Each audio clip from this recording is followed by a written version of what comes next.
আলাইকুম ওয়া রাহমাতুল্লাহি ওয়া বারাকাতুহু। কেমন আছেন আপনারা? আপনাদের সালামের জবাব শুনে মনে হচ্ছে আপনারা অনেক কষ্টে আছেন। আর না হয় আপনারা 5ই আগস্টের আগে যেরকম ভয়ে ভয়ে থাকতেন তেমন আছেন। কি আপনাদের কোনো ভয় আছে নাকি? আপনাদের প্রধান অতিথির যিনি বক্তব্য রেখে ধন্য করলেন শফিকুল ইসলাম পিটু ভাই, আপনাদের তো অনুপ্রেরণা দিলেন, উৎসাহ দিলেন। আপনাদের ইমানের স্পিড তো আর একটু বাড়া দরকার ছিল, কিন্তু আপনারা ঝিমিয়ে গেছেন মনে হচ্ছে। কি আপনারা ঝিমিয়ে গেছেন? আপনারা কি ক্লান্ত? আমরা একটু ক্লান্ত, এটা ক্লান্ত ভাবটা দূর করতে চাই। রাজি আছেন? একবার আমার সাথে একবার এমন করেন তো আপনারা, বলেন তো নারে তাকবীর। আর একটু আসতে বলেন নারে তাকবীর। আল কোরআনের আলো, আল হাদিসের আলো, নারে তাকবীর। আলহামদুলিল্লাহ। এখন মনে হচ্ছে আপনারা জাগ্রত আছেন। তবে আমি অনুরোধ করব, যারা রাস্তায় দাঁড়িয়ে আছেন, চার স্টলে বসে আছেন, একটি কথা মনে রাখবেন, এটা কোরআনের মাহফিল। এটা মমতাজের গানের মঞ্চ নয়, এটা নৃত্যের কনসার্ট নয়। যে জাতি কোরআনকে সম্মান করবে আল্লাহ তার সম্মান বাড়িয়ে দিবে।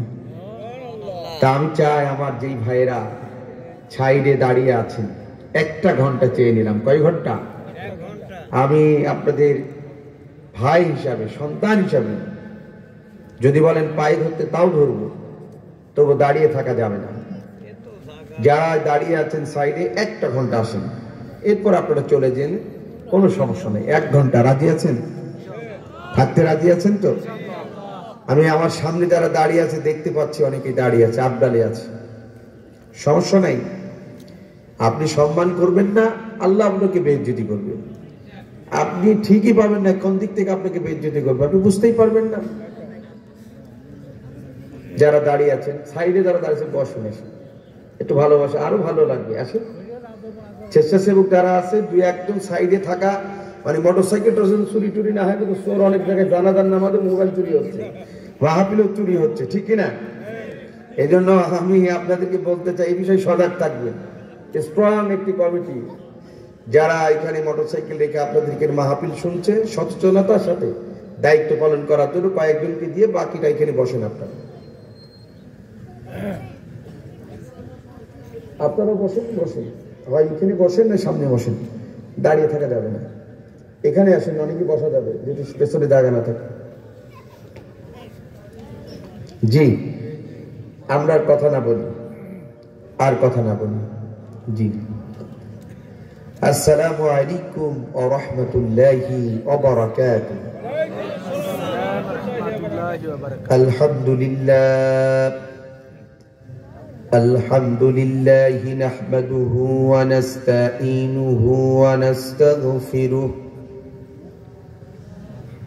ওয়া নাউযু বিল্লাহি মিন শুরুরি আনফুসিনা। من يهد الله فلا مضل له ومن يضلل فلا هادي له ونشهد أن لا إله إلا الله وحده لا شريك له ونشهد أن سيدنا وسندنا وحبيبنا ونبينا ومولانا محمدا عبده ورسوله.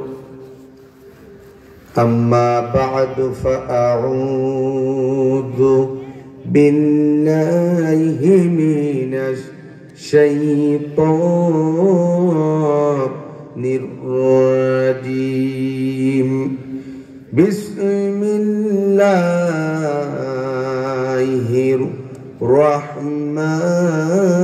الرحمن الرحيم. إن الله وملائكته يصلون على النبي يا أيها الذين آمنوا صلوا عليه وسلموا تسليما اللهم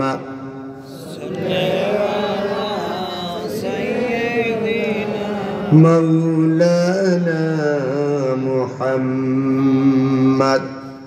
وعلى آله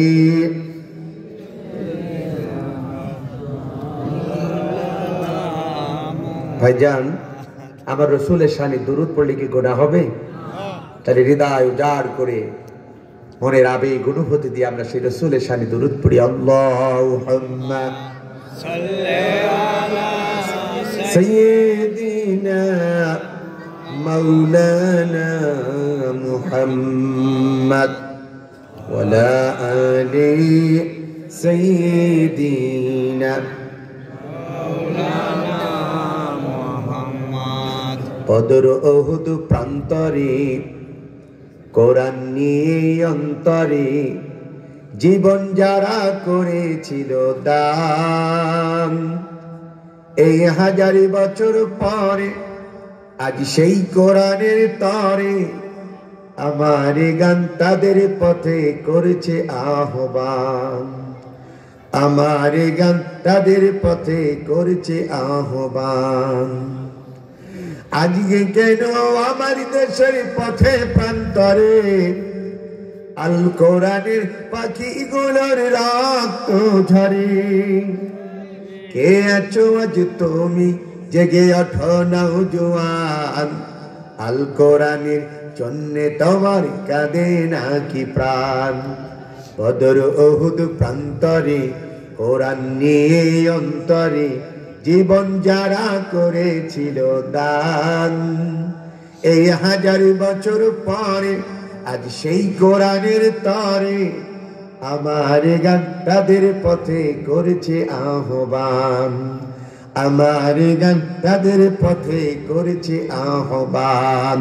আল্লাহুম্মা সাল্লি আলা সাইয়্যিদিনা মাওলানা মুহাম্মদ ওয়ালা আলি সাইয়্যিদিনা মাওলানা।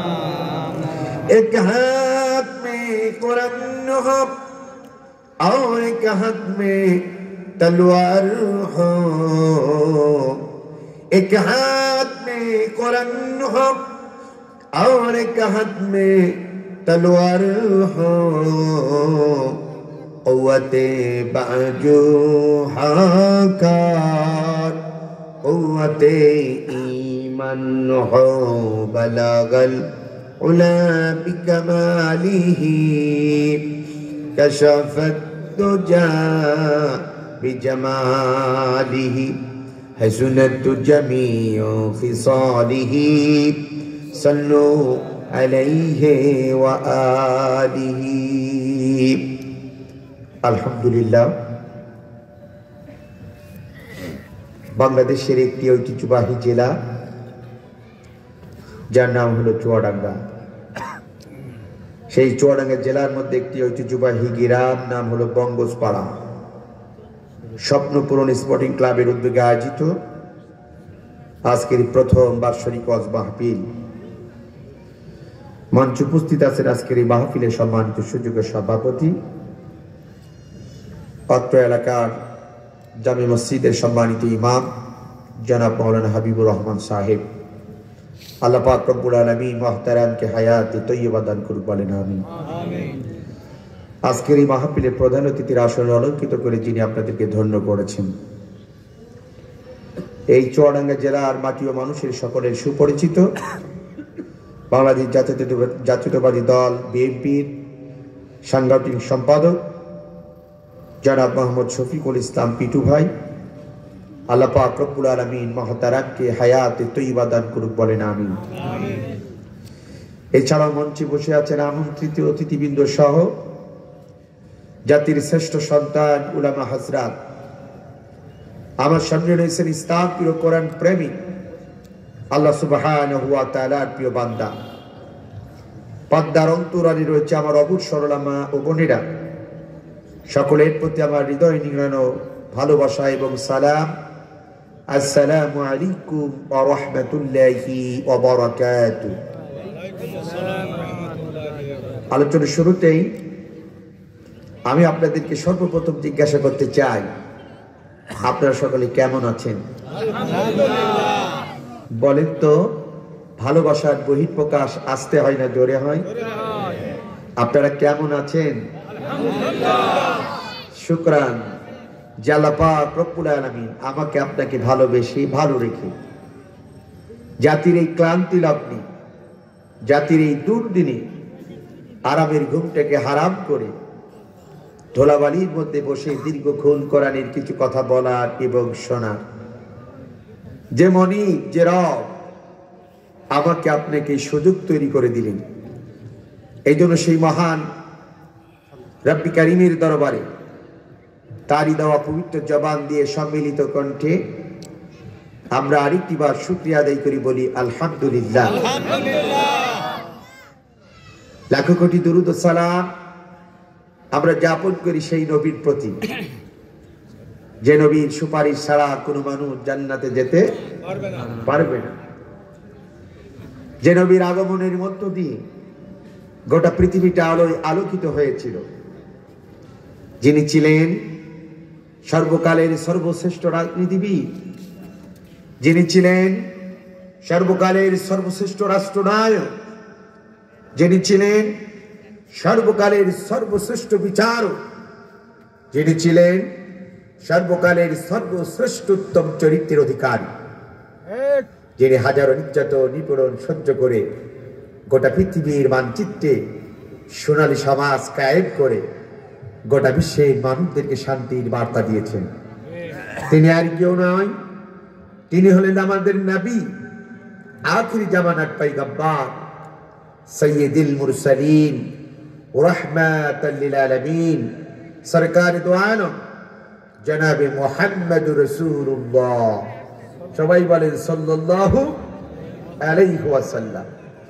মাগফিরাত কামনা করি গোটা পৃথিবী ওই সকল মর্দে মুজাহিদদের জন্য, যারা যুগে যুগে পৃথিবীর বিভিন্ন প্রান্তে এই কোরআনের বাণী প্রচার করতে গিয়ে, দাঈ আল্লাহর দায়িত্ব পালন করতে গিয়ে যারা নির্যাতিত হয়েছেন, নিপীড়িত হয়েছেন, সর্বোপরি শাহাদতের পেয়ালা পান করেছেন, আল্লাহ তাবারক ওয়া তাআলা তিনাদেরকে শহীদের উচ্চ মাকাম দান করুন। জোরে বলেন আমিন, আর উচ্চ আওয়াজে বলেন আমিন। সম্মানিত হাজিরিন, যেহেতু রাত গভীর হয়েছে, আমি আপনাদের সময়ের বিচ্যুতি ঘটাতে চাই না। আমি নির্ধারিত একটি আয়াতের আলোকে মুখতাসার কিছু কথা বলে দোয়া করে দোয়া নিয়ে আপনাদের মাঝ থেকে বিদায় নিতে চাই ইনশাআল্লাহ। তার আগে আমি আপনাদেরকে আরেকটি বার জিজ্ঞাসা করতে চাই, আজকের এই কোরআনের মাহফিলে এসে আপনারা খুশি না অখুশি? সবাই বলেন খুশি না অখুশি? আমি আপনি খুশি, কিন্তু আমাদের সমাজে এমন কিছু মানুষ আছে যারা কোরআনের মাহফিল হলে খুশি হয় না, গান হলে খুশি হয়। আছে না নাই?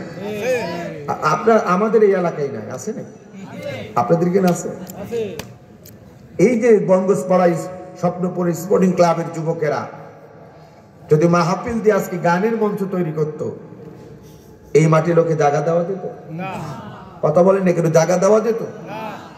ওই যে পালাই গেছে মমতাজ, ওরে যদি ধরে নিয়ে আসা যেত, আর রাত 12টার সময় যদি তাকে মঞ্চে তুলে দেওয়া যেত, বাংলার মাটি 100 টাকা, আমার দেশের 80 বছরের চাষাও বলতো যে একটু দেখে আসি টিকিট কেটে, ঠিক না বেঠিক? দেখা যায় রাত 12টার সময় মমতাজ আপা গানের সুর তুলেছে, বন্ধু যখন রঙ্গ কইরা আমার বাড়ির পাশ দিয়া হাইটা যায় ফাইটা যায়, তালি দেওয়ার জায়গা নাই। আমার মনে হয় এই সুর দেওয়ার সাথে সাথে এই চুয়াডাঙ্গার আশেপাশে থানার লোক এসে হাজির হতো। কথা বল না কা, ঠিক না বেঠিক? কিন্তু গান শুনলে সওয়াব হয় না গুনাহ হয়? এটা আওয়াজ দিয়ে বলতে, সওয়াব হয় না গুনাহ হয়? আর কোরআনের আলোচনা শুনলে সওয়াব হয়। এই বিশ্বাস কি আপনাদের আছে?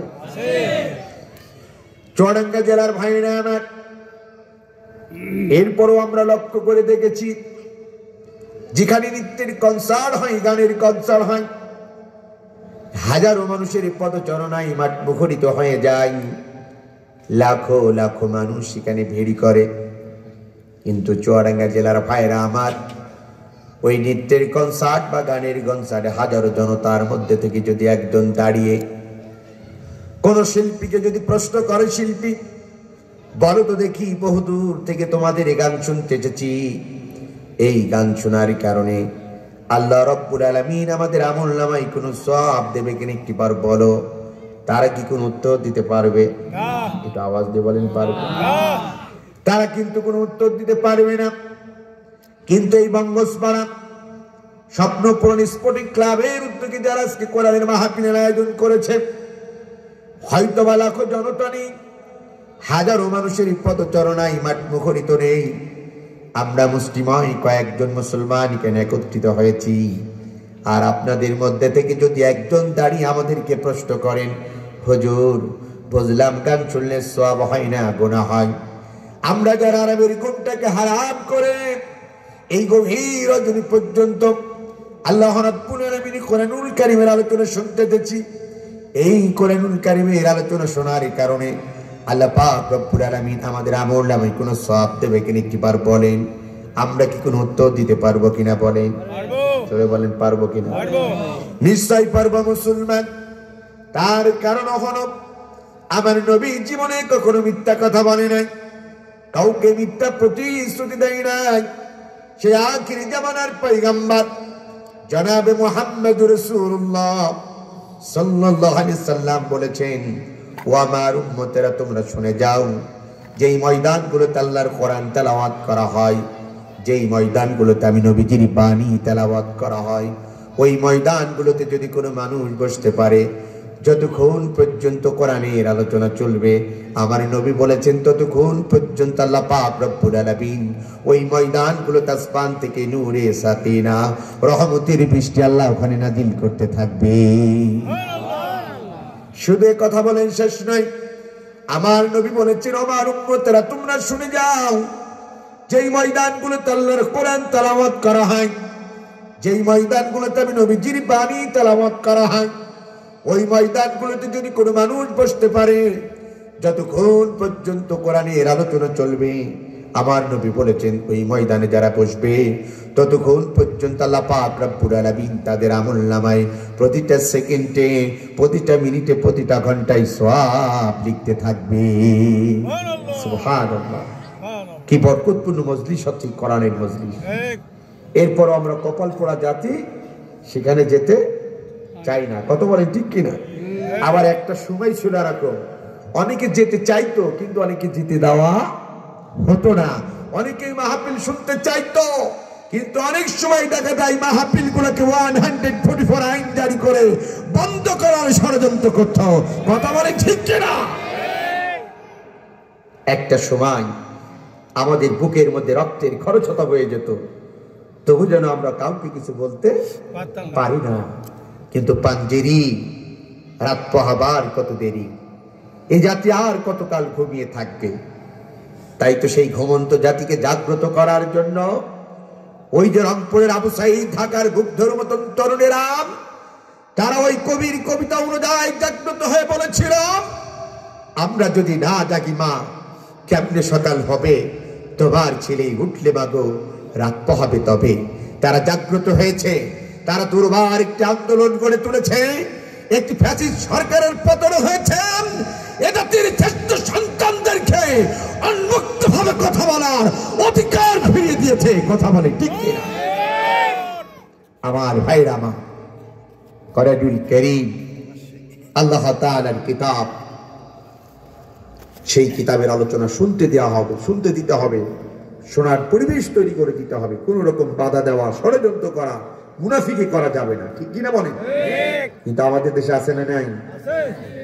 ভাইরা আমার, যে দেশে 90% মুসলমান, যে দেশে মসজিদের মিনার থেকে আজানের ধ্বনির মধ্য দিয়ে এই জাতির সকালে ঘুম ভাঙে, যে দেশে মসজিদে মুয়াজ্জিন আজানের ধ্বনির মধ্য দিয়ে এই জাতি সারা নামাজ পড়ে রাতের বেলায় ঘুমাতে যায়, যে দেশের চরণভূমিতে শুয়ে আছে শাহজালাল, যে দেশের চরণভূমিতে শুয়ে আছে খানজাহান, যে দেশের চরণভূমিতে শুয়ে আছে হাজী শরীয়তুল্লাহ, যে দেশে 3.5 লক্ষ শহীদ রয়েছে, হাজার হাজার অত্যাচার রয়েছে, হাজার হাজার মহত্ব রয়েছে, সে দেশে আল্লাহর কোরআনের মাহফিল বন্ধ করা হবে, 144 আইন জারি করা হবে।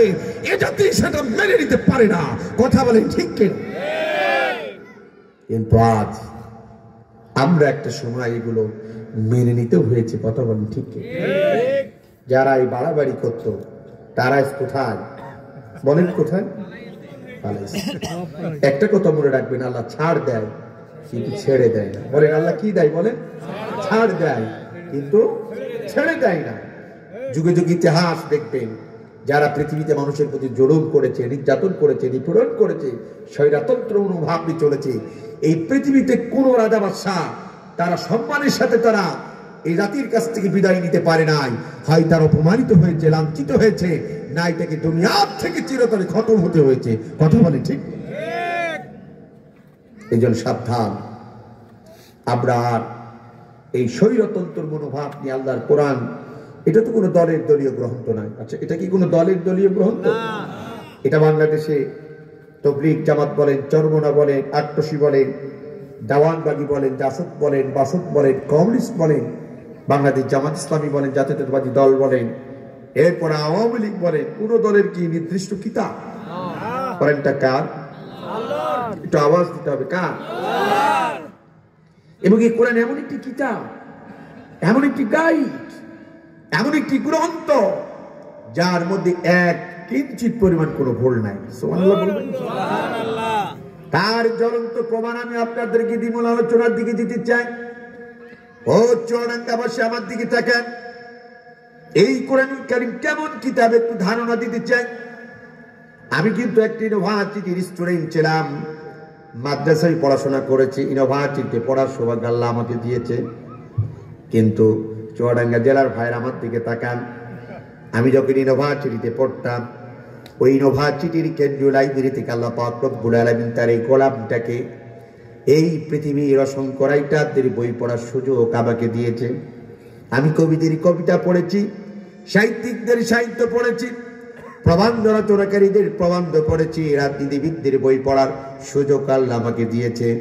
কিন্তু চুয়াডাঙ্গা জেলার ভাইয়েরা আমার, ওই ইউনিভার্সিটির কেন্দ্রীয় লাইব্রেরি থেকে এই পৃথিবীর যত রাইটারদের বই পড়েছি, আজ পর্যন্ত কোন রাইটার তাদের বইগুলো 100% সত্য, নির্ভেজাল, ত্রুটিমুক্ত, এমন গ্যারান্টি কিন্তু আজও পর্যন্ত দুনিয়ার মধ্যে কেউ দিতে পারে না। বরং এই পৃথিবীর যত রাইটারদের বই পড়েছি বা আপনারা পড়েছেন, লক্ষ্য করে দেখবেন অধিকাংশ দুনিয়ার রাইটারেরা তাদের বইগুলো শেষের দিকে সুন্দর করে লিখে দেয়, ও দুনিয়ার মানুষেরা, আমাদের লেখা বইগুলো পড়তে গিয়ে যদি তোমরা কোনো একটি জায়গায় ভুল দেখতে পাও, পৃথিবীর কেউ যদি তোমরা ধরাইয়ে দিতে পারো, তাহলে আমাদের বইগুলো আমরা সংশোধন করে নেব, সংস্কার করে নেব, শুধরে নেব। এমন কথা দুনিয়ার রাইটারদের শেষে লেখা থাকে কি থাকে না? কিন্তু চুয়াডাঙ্গা জেলার ভাইয়েরা আমার, ওই ইউনিভার্সিটির কেন্দ্রীয় লাইব্রেরি থেকে আল্লাহ পাক রব্বুল আলামিন তার এই গোলামটাকে এই দুনিয়ার রাইটারদের বই পড়ার পাশাপাশি আরেকটি কিতাব পড়ার সৌভাগ্য দান করেছে, যার নাম হল আল কোরআন। আমি এই কোরআনুল কারীমের 1 নয় 2 নয়, শুরু থেকে শেষ পর্যন্ত আয়াতে কালিমাগুলো তেলাওয়াত করেছি, অর্থগুলো অনুধাবন করার চেষ্টা করেছি। কিন্তু আমার আল্লাহ রাব্বুল আলামিন এই দুনিয়ার রাইটার, কবি, সাহিত্যিক, বিজ্ঞানীদের মতন তার এই কোরআনুল কারীমের কোনো একটি জায়গায় বলে নাই, বান্দা আমার এই কোরআন তেলাওয়াত করতে গিয়ে যদি তোমরা কোনো একটি জায়গায় ভুল দেখতে পাও, পৃথিবীর কেউ যদি তোমরা ধরাইয়ে দিতে পারো, আমি আল্লাহ আমার কোরআনটাকে সংশোধন করে নেব, সংস্কার করে নেব, শুধরে নেব। এমন কথা কিন্তু আজ পর্যন্ত আমার আল্লাহ কোরআনে কোনো জায়গায় বলে নাই। বলেছে?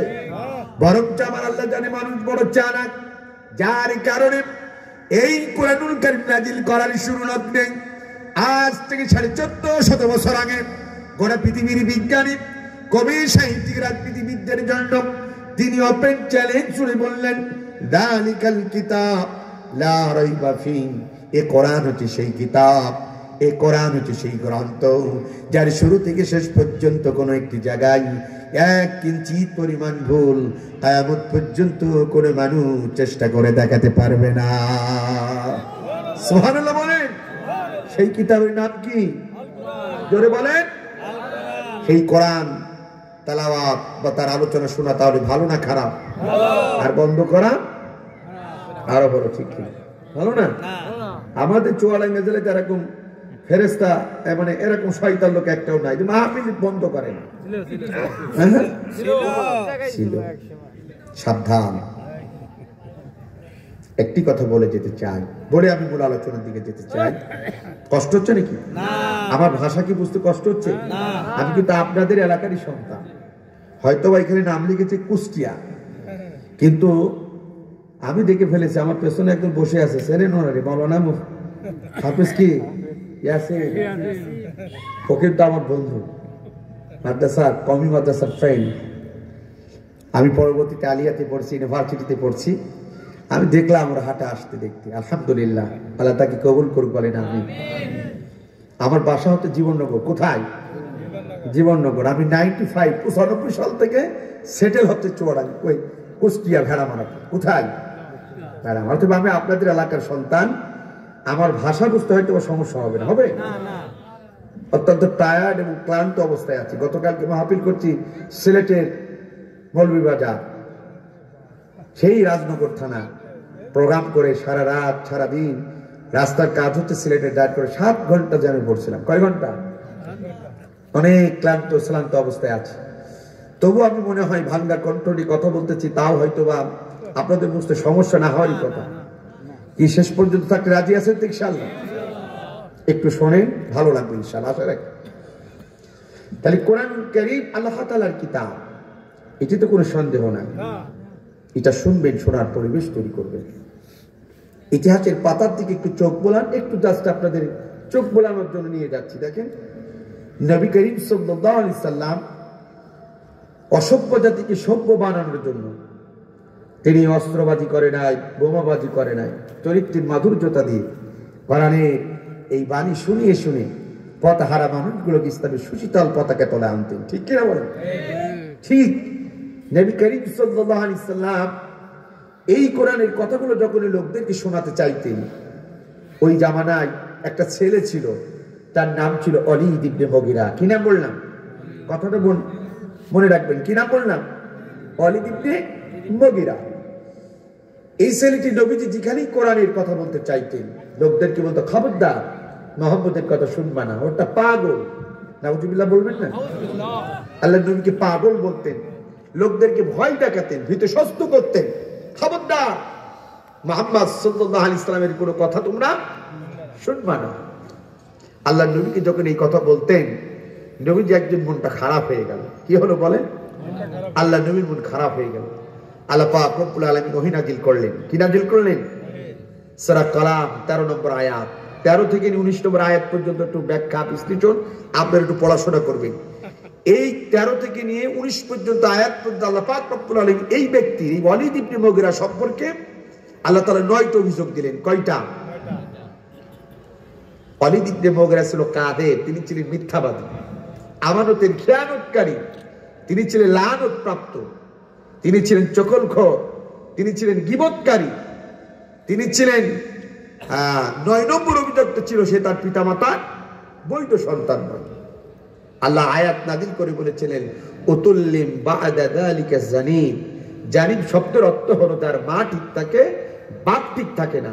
ওই মায়ের গর্ভে যে সন্তানটা হয় ওটাকে আমাদের চুয়াডাঙ্গা জেলার বাংলা ভাষা হলো জারজ সন্তান। কথা বলেন ঠিক কিনা? কি সন্তান? তাদেরকে কি সন্তান বলা হয়? জারজ সন্তান বলা হয়। আল্লাহ রাব্বুল আলামিন আয়াত নাযিল করে নবীজিকে জানা দিলেন। নবীজির সামনেই বসা ছিল ওলীদ ইবনে মুগীরা। তিনি এই কথাটা শুনে মনটা খারাপ হয়ে গেল। ওলীদ ইবনে মুগীরা সম্পর্কে কয়টা কথা বলেছেন আল্লাহ? 9টা। কয়টা? ওলীদ ইবনে মুগীরা 9টা অভিযোগের মধ্যে 8টা অভিযোগ তিনি স্বেচ্ছায় মাথা পেতে নিলেন, কিন্তু একটা অভিযোগ তিনি মেনে নিতে পারলেন না। সেটা হলো তিনি তিনার পিতা মাতার বৈধ সন্তান নয়, এটা তিনি মেনে নিতে পারলেন না। ও চুয়াডাঙ্গা জেলার ভাইয়েরা বলেন তো, সন্তান বৈধ কি অবৈধ এটার গ্যারান্টি দিতে পারে একমাত্র কে? আওয়াজ দিয়ে বলেন। একমাত্র মা বলতে পারে সন্তানটা কার। ওয়ালিদ ইবনে মুগিরা কোনো কথা নাই, রাসূলের দরবার থেকে লাঙ্গা তরবারি নিয়ে সোজা চলে গেলেন বাড়িতে। বাড়ির মধ্যে কি চিৎকার করে আওয়াজ দিয়ে বলে, মা তুমি কি বাড়িতে আছো? সন্তানের কর্কশ কণ্ঠ শুনে তড়িঘড়ি করে ওয়ালিদ ইবনে মুগিরার মা ঘর থেকে বের হয়ে আসলেন। ডাক দিয়ে বলে, বাবা এত চিৎকার করো কেন, কি হয়েছে তোমার? কোনো কথা নাই। লাঙ্গা তরবারিটা বের করে মায়ের গদ্দানের কাছে গিয়ে ধরলেন, আর ডাক দিয়ে বলছে, মা এই মুহূর্তে তোমাকে একটা প্রশ্ন করব, যদি সত্য বলো তোমাকে ছেড়ে দেব, আর যদি মিথ্যার আশ্রয় নাও এই তরবারি দিয়ে তোমার কাল্লাকে এখনই দ্বিখণ্ডিত করে দেব। ওয়ালিদ ইবনে মুগিরা এই কথা বলার সাথে সাথে তার মা ডাক দিয়ে বলছে, বাবা কি বলতে চাও বলো, আমি সত্যটাই বলতে চাই। ওয়ালিদ ইবনে মুগিরা ডাক দিয়ে বলে, মা এই মক্কায় একটা ছেলে আছে যার নাম হলো মুহাম্মদ, বলেন সাল্লাল্লাহু আলাইহি ওয়াসাল্লাম। ওগো মা, এই মুহাম্মদ নামক ছেলেটা যখন কোরআন পড়তো, কোরআন তেলাওয়াত করতো, মানুষদেরকে কোরআন শোনাতে চাইতো, আমি লোকদেরকে বলতাম খবরদার মুহাম্মদের কথা শুনবা না। আমি মানুষদেরকে ভয় দেখাতাম, বিতস্ত করতাম। শুধু তাই নয় মা, মুহাম্মদ যখন কোরআন থেকে কথা বলতে চাইতো, মানুষদেরকে বলতো একটা পাগল, ওই পাগলের কথা কেউ শুনবা না।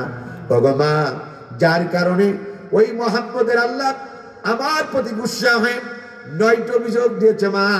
আমি 9টা অভিযোগের মধ্যে 8টা অভিযোগ স্বেচ্ছায় মাথা পেতে নিয়েছি, কিন্তু একটা অভিযোগ আমি মেনে নিতে পারি নাই। সেটা হলো মা, আমি নাকি আমার পিতা মাতার বৈধ সন্তান নয়, এটা আমি মেনে নিতে পারি না। তাই সত্যটা জাস্টিফাই করার জন্য তোমার কাছে এসেছি।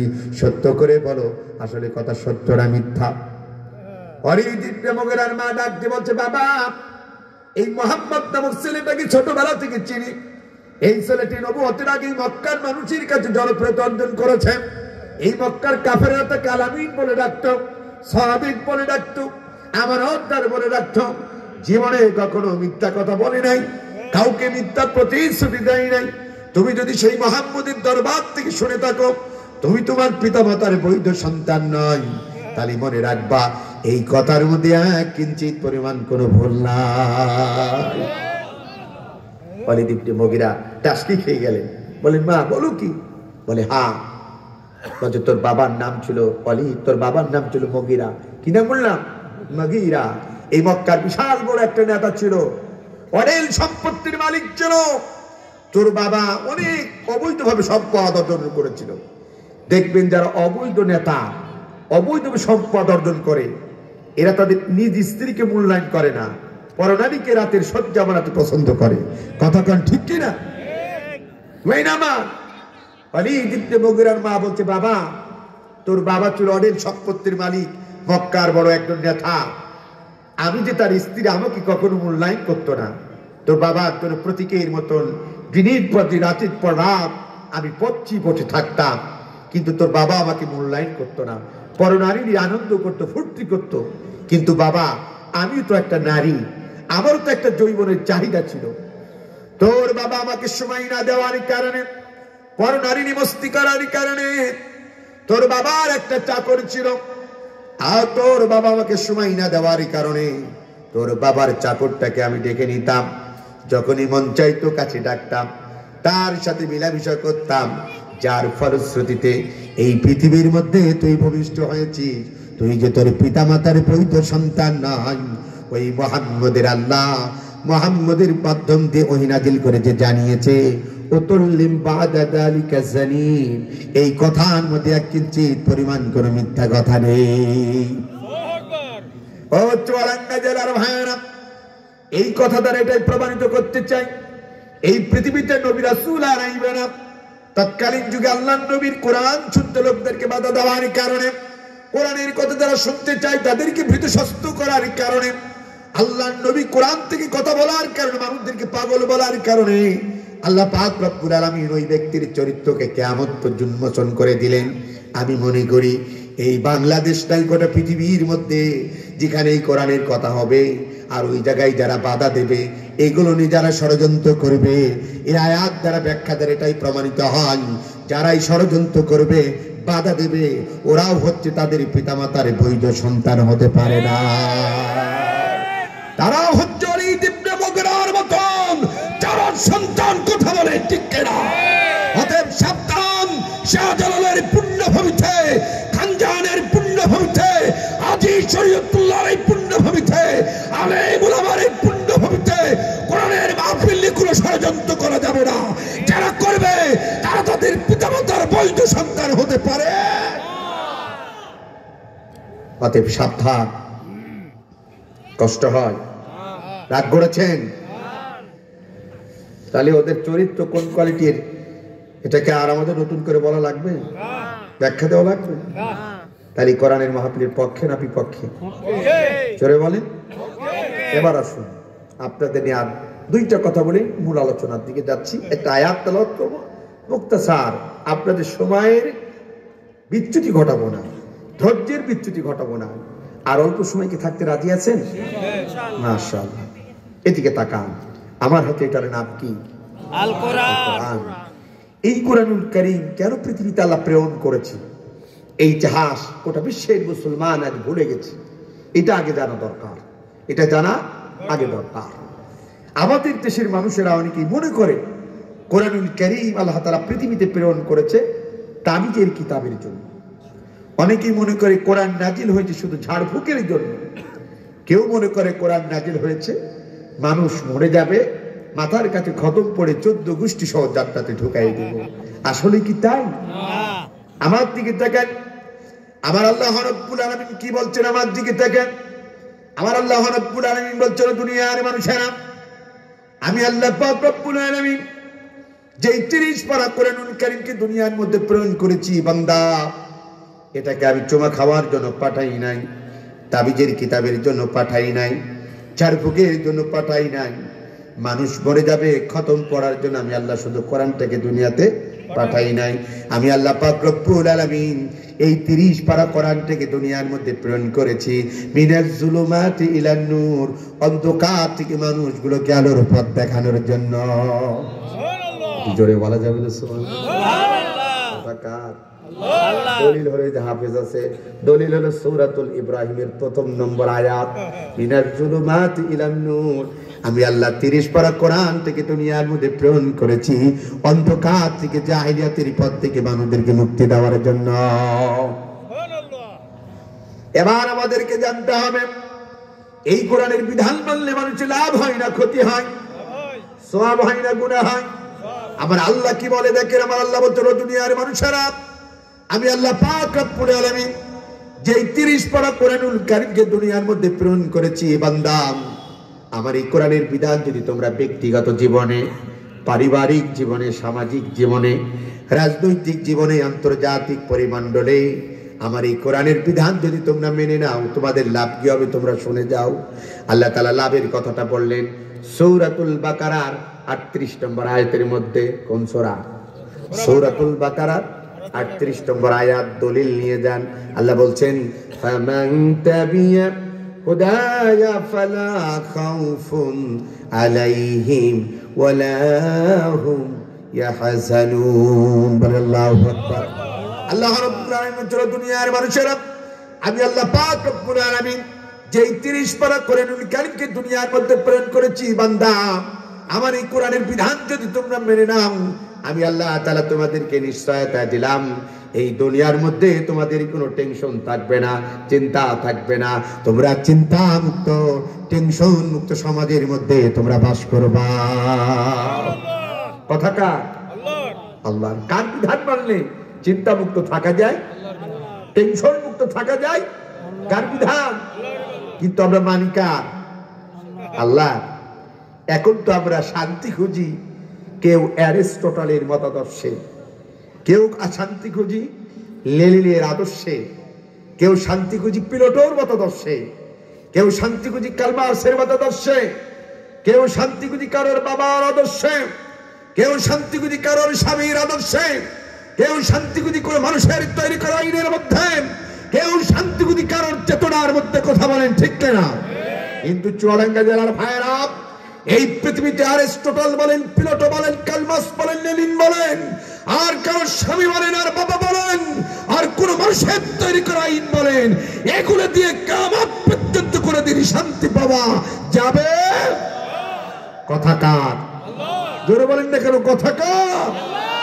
দলিল হলো সূরাতুল বাকারার 38 নম্বর আয়াত।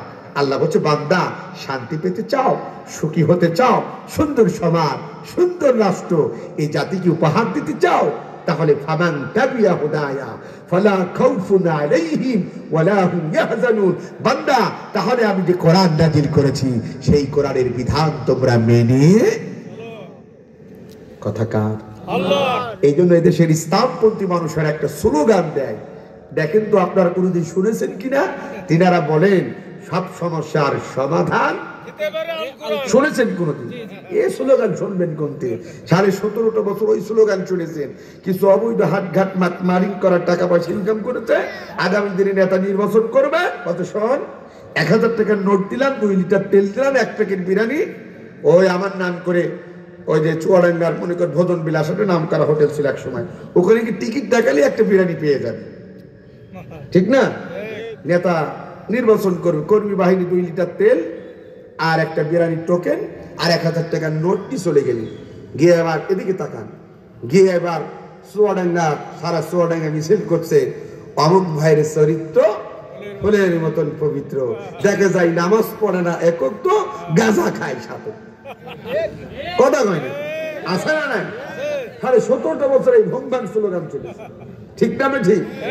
আর নাই নেতা নমিনেশন পাই নাই, কিছু টাকা আছে, পেশি শক্তি আছে, কর্মীদের মতো সব 1000 টাকার নোট, কালকে দিয়েছি খাসি বিরিয়ানি দিয়েছি, পোল্ট্রি মুরগি মনে করেন এত সোনালী মুরগি, আজকে 2 খান খাসি পাবি, আর 1000 টাকার নোট গতকালকে দিয়েছি 2 লিটার, আজ 5 লিটার তেল দিলাম। কালকে মিছিল করবি, কি মিছিল? জালো জালো আগুন জালো, অমুক জনের গদিতে আগুন জ্বালাবে একসাথে। এই ভুমভান স্লোগান চলেছে। ভালো স্লোগান তো শেখেন না, শিখেছেন এখন একটু মুখস্থ করেন, সব সমস্যার সমাধান রাগ করেছেন আপনারা। মুসলিম জাতির constitution, Islam is the complete code of life. ইসলাম একটি পূর্ণাঙ্গ জীবন ব্যবস্থার নাম। ইন্না দীন ইনদাল্লাহিল ইসলাম। শুনে রাখো মুসলমান, এই পৃথিবীতে যত ধর্ম আছে সব মানুষের বানানো, একটিমাত্র ধর্ম হলো আমার রবের পক্ষ থেকে মনোনীত, তার নাম হলো ইসলাম। এই ইসলাম ধর্মের অনুসারী যারা হবে তাদের কনস্টিটিউশন, তাদের সংবিধানের নাম হবে আল কোরআন। জনগণের নাম কি হবে? আল কোরআন। সেই কোরআনই পারে আমাদেরকে একমাত্র মুক্তি দিতে, শান্তি দিতে, ঠিক না বেটি? কষ্ট হচ্ছে? ছোট্ট একটা গল্প মনে পড়ে গেল, বলবো। এক ব্যক্তির ঘরে লেগেছে আগুন, লেগেছে। কি লেগেছে? আগুন লাগার কারণে বাড়িওয়ালা চিৎকার করে বলছে, গ্রামবাসী বাঁচাও বাঁচাও বাঁচাও, তোমাদের কাছে যা আছে তাই দিয়ে জলদি করে আমার বাড়ির আগুনটা একটু লিভাইয়ে দাও। প্রতিবেশীর আত্মনাদ আর চিৎকার শুনে পাশে ছিল একজন ডিজেলের দোকানদার। কিসের দোকানদার? চিন্তা করলো, আরে তো আমারই প্রতিবেশী ভাই, মাঝে মাঝে তো আমার দোকানে ডিজেল দিই, তো সালোনা শিখে জমিনে সেচ দেয়। আরে আমার দোকানে 5 ড্রাম ডিজেল থাকতে আমার প্রতিবেশী ভাইয়ের ঘর পুড়ে যাবে, এটা হতে পারে? অন্তত পক্ষে 1 ড্রাম দিয়ে হলো আমার ভাইয়ের ঘরের আগুনটা আমি একটু লিভাইয়ে দিল। আগুন জ্বলছে, ঢেলে দিলেন 1 ড্রাম ডিজেল। বলেন তো চুয়াডাঙ্গাবাসী আগুন লিভে না পারবে? তিনি চিৎকার করে বলেন, আগুন লিভে না পারবে? বাড়িওয়ালার মাথায় হাত, সর্বনাশ, যা ছিল তো আমার সব শেষ হয়ে গেল। ও গ্রামবাসী বাঁচাও বাঁচাও বাঁচাও, তোমাদের কাছে যা আছে তাই দিয়ে জলদি করে আমার বাড়ির আগুনটা একটু লিভাইয়ে দাও। বাড়িওয়ালার আত্মনাদ আর চিৎকার শুনে পাশে ছিল আরেকজন পেট্রোলের দোকানদার। কিসের দোকানদার? চিন্তা করে, আরে তো আমারই প্রতিবেশী ভাই, আমার দোকানে পেট্রোল দিই তো মাঝে মাঝে হোন্ডা চালাই, তা আমার দোকানে 50 গ্রাম পেট্রোল থাকতে আমার প্রতিবেশী ভাইয়ের ঘর পুড়ে যাবে, এটা অন্তত পক্ষে হতে পারে না। অন্তপক্ষে 2 গ্রাম দিয়ে হলো আমার ভাইয়ের ঘরের আগুনটা আমি একটু লিভাইয়ে দেব।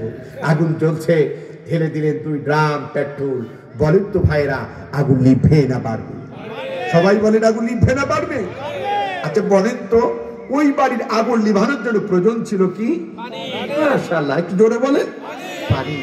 ও চুয়াডাঙ্গা জেলার ভাইরা, ঠিক এই পৃথিবীতে কারোর বাড়িতে যদি আগুন ধরে যায়, দুনিয়ার ডিজেল কেন, দোকানের ডিজেল কেন, গোটা বিশ্বের সব ডিজেল দিয়ে যদি কেউ আগুন লিভাতে চায়, ও আগুন কিন্তু কখনো লিখবে না।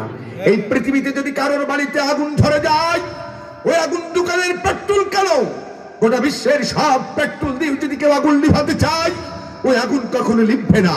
বরং চাগুরের লেলিহান শিখাম আর দাও দাও করে জ্বালিয়ে পুরে সব সরকার করে দেবেন।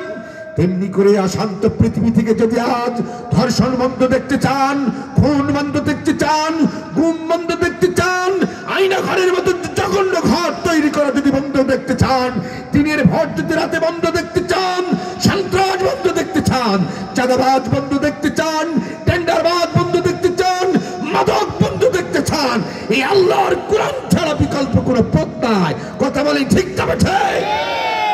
কথা কার? কথা কার? রাগ বলে আল্লাহর উপরে করেন, আমরা তো তার গোলাম। এটা আমাদের নৈতিক দায়িত্ব জানানো। বাল্লিগু আন্নি ওয়ালাউ আয়া, এই মেসেজ জাতিকে জানানো দায়িত্ব আমাদের। কোথায় শান্তি পাওয়া যায়? এরপরও জাতি শান্তি যেখানে পাওয়া যায় তার ধারে কাছে নাই, অশান্তি যেখানে বাড়ে সেই জায়গায় যায়। কতক্ষণ ঠিক? একটা কথা আছে, সারা গায়ে ঘা তো মলম লাগাবো কোন জায়গায়? হ্যাঁ, আছে না একটা প্রভাব? এক চাষার লেগেছে পায়ে, কি লেগেছে? ডাক্তারখানায় গেছে, মনে করে নেন এই যে আপনাদের চুয়াডাঙ্গা জেলায় এক ডাক্তারের কাছে, এমবিবিএস ডাক্তার, ভালো মানের হচ্ছে ডাক্তার সাহেব, দেখেন আমার পায়ের। ডাক্তার সাহেব দেখার সাথে সাথে ভালো একটা কোম্পানির মলম দিলেন, বলেন চাচা যেখানে লেগেছে দিনে 3 বার মালিশ করবেন। কয়বার? চাচা চিন্তা করলো, বঙ্গস ফ্যাক্টরি চাকরি করি, আসতে গিয়ে ইটের সাথে ধাক্কা লেগেছে। ডাক্তার বলেছে যেখানে লেগেছে সেখানে 3 বার সুন্দর করে মালিশ করবেন। চাচা যে ইটে লেগেছে সকালে একবার, দুপুরে একবার, রাতে একবার, 3 বার করে খুব সুন্দর করে মালিশ করে, কিন্তু ব্যথা ভালো হয় না। একদিন চলে যায়, 2 দিন চলে যায়, 3 দিন পার হয়ে যায়, পা আরো ফুলে যায়, ফেটে যায়। চাচা রাগান্বিত ভাবে ডাক্তারখানায় কি বলে, ওই ডাক্তার সাহেব কি মলম দিলেন, যে মলমে পা তো ভালোই হয় না, বরং তো আরো পা ফুলে ফেটে যায়। ডাক্তার সাহেব চিন্তা গেল, ও দা পা, আমি যে মলম দিয়েছি পা তো ছেড়ে যাওয়ারই কথা। বলছে চাচা এদিকে আসেন। বলছে চাচা ঠিক আছে, এখন আপনাকে আমি স্কার কোম্পানির একটা ভালো মলম দিলাম, ওটা দিয়েছিলাম একটা কোম্পানি, এটা নিয়ে যান, যেখানে লেগেছে অন্তত আজকে যান, কালকে অন্তত পক্ষে দেখবেন ভালো মজা পাবেন, সেরে যাবেন। স্কার কোম্পানির মলম নিয়ে আসলেন, বলে বড় কোটা দাও। একসাথে 3টে ঝেড়েছে। কয়টা? রাগে রাগে 3টা নিয়ে এসছে, ছাড়ছে না। নিজে সকালে একবার 1 কৌটা ঝেড়েছে, দুপুরে লিখেছে আর 1 কৌটা ওই ইটের গায়ে, রাতে লিখেছে আর একটা, 3 কৌটা দেয় একবারে, তাও পারবেন না, ভালো হয় না। আচ্ছা বলেন তো, ডাক্তার মলম দিয়েছে কোথায় লাগেছে আর লাগাচ্ছে কোথায়? কথা বলেন না কেন, কোথায়? ও বাংলাদেশের মুসলমান, শান্তি পাওয়া যাবে কোথায়? আর আমরা শান্তি খুঁজি কোথায়? কথা কন ঠিক তবে ঠিক? মুসলমানদের শান্তি খোঁজার জন্য ওই আফগানিস্তানে যাওয়া যাবে লাগবে না, প্যালেস্টাইনে যাওয়া লাগবে না, ফিলিস্তিনে যাওয়া লাগবে না, সৌদি আরব যাওয়া লাগবে না। মুসলমানদের শান্তি খোঁজার জন্য আল্লাহর কোরআনের জন্য যথেষ্ট। কথা বলি ঠিক কিনা? কিন্তু মুসলমান সেই কোরআনের মধ্যে শান্তি খোঁজে না। শান্তি খুঁজি কোথায়? লালনের আদর্শে। শান্তি খুঁজে কোথায়? মুক্তিযোদ্ধার চেতনায়। শান্তি খুঁজে কোথায়? অমুকের বাবার আদর্শে। শান্তি খুঁজে কোথায়? অমুকের স্বামীর আদর্শে। শান্তি খুঁজে কোথায়? মানুষের তৈরি করা আইনের মধ্যে। কথা বলে ঠিক কিনা? যার জন্যই তো এখন চুরি বাড়ে, কমে না, লুসামি বাড়ে, কমে না, গুন্ডামি বাড়ে, কমে না। কথা কেন ঠিক কিনা? আমাদের দেশে এখন চোর কম না বেশি? আগে তো হয়তো চুরি, এখন হয় ডাকাতি। কথা কেন ঠিক কিনা? আগে গরু চুরি হয়তো, ছাগল, এখন ব্যাংক ডাকাতি হচ্ছে। আছে না নাই? আবার তাদের চেহারা দেখলে মনে হবে সবাই তো জান্নাত থেকে পালাই আসলো। নাম কি? দরবেশ বাবা। কি বাবা? আছে না নাই? রাগ করছেন? তলাহীন ঝুড়িতে পরিণত করে চোরের মার বলগলা অনেক কিছু করেছে। একটা জিনিসই সে সাকসেসফুল মিশন হতে চেয়েছিল, জাতির শ্রেষ্ঠ সন্তানগুলোকে যদি দুনিয়ার থেকে সরিয়ে দেওয়া যায়, ওই তরুণদেরকে যদি দুনিয়ার থেকে সরিয়ে দেওয়া যায়, যেই তরুণগুলো ফেন্সিডিল খায় না, ইয়াবা খায় না, পিতৃতুল্য শিক্ষকে হাত তোলে না, যারা বলে হে তরুণ তুমি কি মুক্তি পেতে চাও, আল কোরআন তোমাকে হাতছানি দিয়ে রাখছে, হে তরুণ তুমি কি মুক্তি পেতে চাও, এটা কোরআনের পক্ষে, এটা ইসলামের সুশীতল পতাকা তলে, এদেরকে যদি পঙ্গু করা যায়, হাত কেটে দেওয়া যায়, পা কেটে দেওয়া যায়, রিমান্ডের নামে যদি মেধাশূন্য করা যায়, আমরা ঐক্যবাহী দেশ থেকে আরো যত কিছু লুটপাট আছে এগুলো খালো করে খেতে পারবো। কিন্তু সেই মিশন তাদের সাকসেসফুল কথা বলেন না কেন? ওই যে আল্লাহ বলেছে আমি ছাড় দিই মগার কথা কর না কেন, মগার ছেড়ে দেয়। কষ্ট হয়েছে?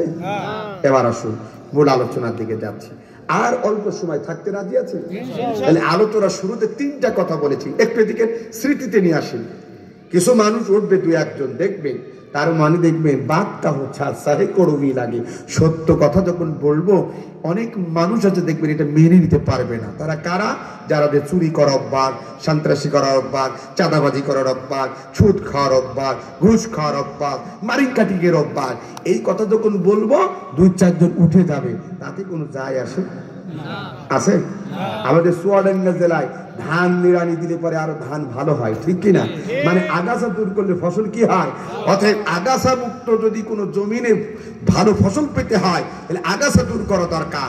আমার এই মাহফিলে যদি আগাছা মার্কা নামক কেউ থাকে চলে গেলে আমাদের জন্য আরো ভালো। তার কারণে আমরা অল্প লোক নিয়ে হলেও বাম্পার ফলন দিতে চাই, ঠিক না বেঠিক? কি মুক্ত চাই আমরা? আগাছা মুক্ত। জোরেবান কি মুক্ত? এখন দেখেন কোনটা ওঠে আর কোনটা বসে, আর উঠলেই বোঝা যাবে সেটা কোন কাতার উঠলো, যাবে না? আধা ঘন্টা রাজি আছেন? আমি আপনাদের সন্তান, আমাকে ফেলে যাবেন? আমি কিন্তু এলাকায় দাওয়াত নেই না কয়েকটা কারণে। আমাদের এলাকায় গভীর রাত পর্যন্ত মাহফিল করে, অনেক রাত পর্যন্ত।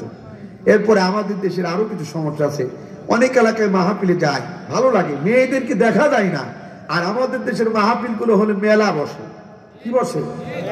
মেলা। কোরআনের মাহফিলে মেলা বসে, মেয়েরাও বাজার করছে, ছেলেরাও বাজার করছে।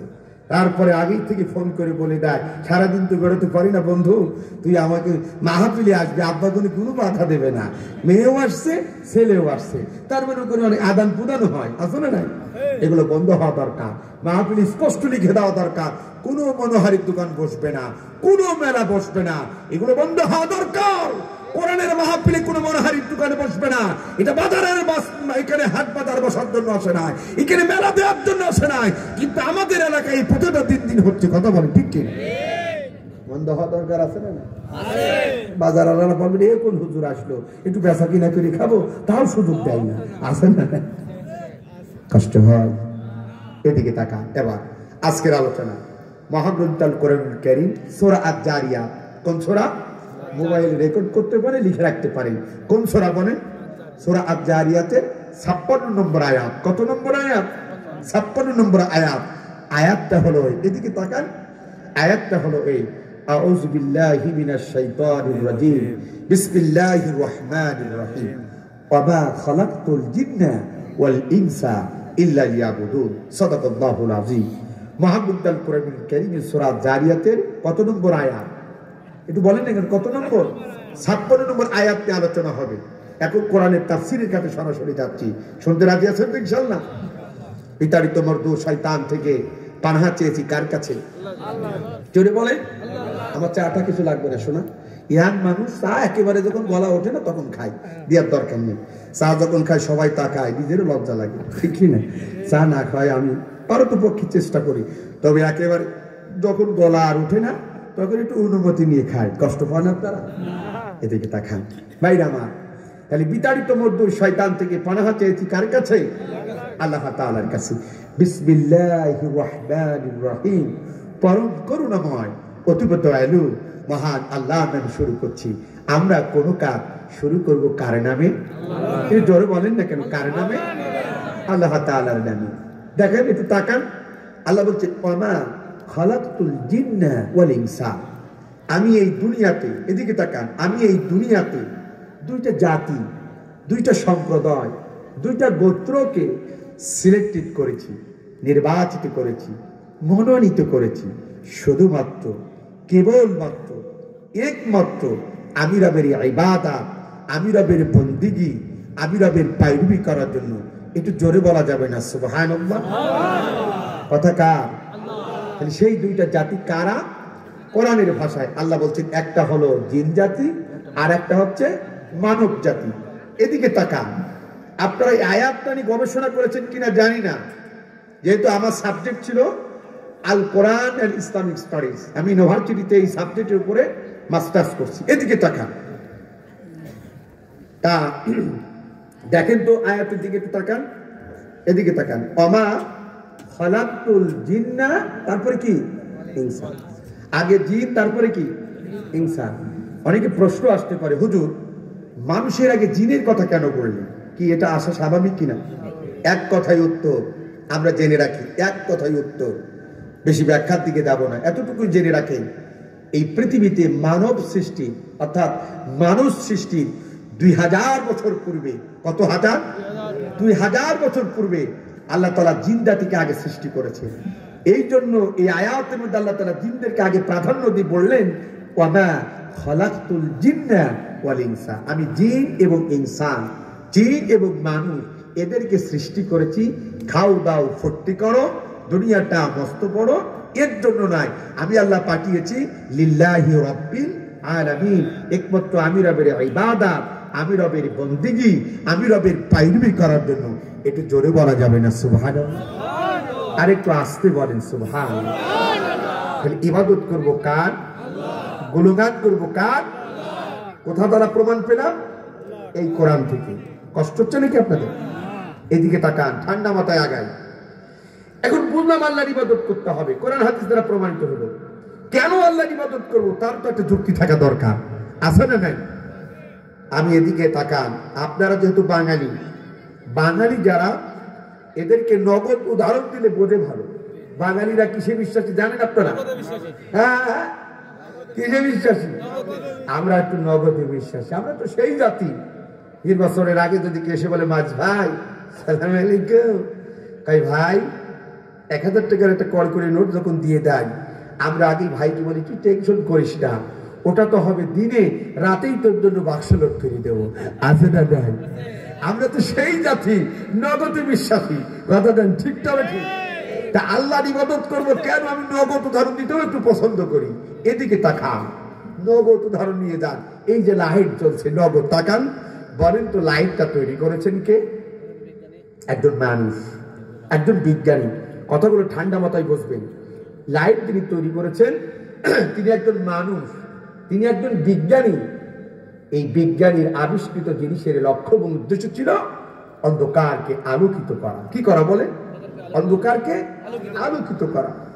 আমি যে মাইক্রোফোনে কথা বলছি, যিনি মাইক্রোফোন আবিষ্কার, তিনিও কিন্তু একজন মানুষ, তিনি একজন বিজ্ঞানী, যার মেধা দিয়েছেন আমার আল্লাহ।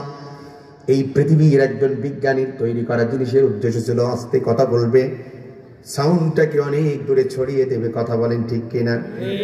ও চুয়াডাঙ্গা জেলার ভাইয়েরা, তাহলে একজন লাইট আবিষ্কারক, একজন মাইক্রোফোন আবিষ্কারকের জিনিসের তৈরি করা জিনিসের যদি লক্ষ্য এবং উদ্দেশ্য থাকতে পারে, যিনি আমাদের রব, যিনি আমাদের খালেক, যিনি আমাদের মালিক, যিনি আমাদেরকে এত সুন্দর হাত দিয়েছে যা পৃথিবীর কোনো ডাক্তার দিতে পারবে না, যিনি আমাদেরকে এত সুন্দর পা দিয়েছে যা পৃথিবীর কোন ইঞ্জিনিয়ার দিতে পারবে না, যিনি আমাদেরকে এত সুন্দর চোখ দিয়েছে যা পৃথিবীর কোনো নেতা নেত্রী দিতে পারবে না।